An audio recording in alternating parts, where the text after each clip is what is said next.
Hi అండి, welcome back to my channel Swathi cooking స్టైల్లో బచ్చల కూర టమాటా ఎలా చేసుకోవాలో తెలుసుకుందాం. ఆకుకూర అంటే ఇష్టం లేని వాళ్ళు కూడా ఇలా ట్రై చేయండి, చాలా ఇష్టంగా తింటారు. చాలా బాగుంటుందండి ఈ కూర. ఎలా చేసుకోవాలో చూద్దాం. స్టవ్ వెలిగించి కళాయి పెట్టి కొన్ని మిరియాలు వేసుకొని 1 టేబుల్ స్పూన్ ధనియాలు, 1 టేబుల్ స్పూన్ జీలకర్ర వేసుకొని బాగా ఫ్రై చేసుకోవాలి. ఇలా ఫ్రై అవుతున్నప్పుడు 1 టేబుల్ స్పూన్ నువ్వులు కూడా వేసుకొని ఫ్రై చేసుకోవాలి. ఇలా ఫ్రై అయిపోయిన తర్వాత మిక్సీ బౌల్లో తీసుకొని 4 ఎల్లిపాయ రెబ్బలు పొట్టు తీసి వేసి మెత్తగా గ్రైండ్ చేసి పక్కన పెట్టుకోవాలి. తర్వాత స్టవ్ వెలిగించి కళాయి పెట్టి 2 టేబుల్ స్పూన్ ఆయిల్ వేసుకొని పోపు వేసి ఫ్రై అయిపోయిన తర్వాత కట్ చేసి పెట్టుకున్న ఆనియన్స్, పచ్చిమిర్చి, కరివేపాకు వేసుకొని ఫ్రై చేసుకోవాలి. ఇలా ఫ్రై అవుతున్నప్పుడు 1 టేబుల్ స్పూన్ పసుపు, 1 టేబుల్ స్పూన్ సాల్ట్ వేసుకొని ఫ్రై చేసుకోవాలి. బచ్చల కూరలో ఉసుకు అనేది ఎక్కువగా ఉంటుంది. బాగా 2-3 టైమ్స్ వాష్ చేసుకొని ఇలా కట్ చేసుకొని ఇలా వేసుకొని ఫ్రై చేసుకోవాలి. ఈ బచ్చల కూర ఫ్రై చేసుకోవటం వల్ల స్మెల్ అనేది రాకుండా చాలా టేస్ట్గా ఉంటుంది.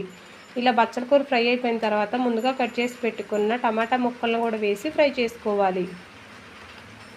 ఇలా టమాటా ముక్కలు కూడా ఫ్రై అయిపోయిన తర్వాత 1 టేబుల్ స్పూన్ కారం వేసుకొని ముందుగా పట్టుకున్న ఈ మసాలా పౌడర్ను వేసుకొని సాల్ట్ చూసి సాల్ట్ వేసుకొని మరో 5 మినిట్స్ పాటు ఉడికించుకోవాలి.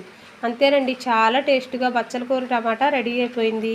మీరు కూడా ట్రై చేయండి, చాలా బాగుంటుంది. మీరు ట్రై చేసి మీకు ఎలా వచ్చిందో షేర్ చేయండి. ఈ వీడియో లైక్ చేయండి.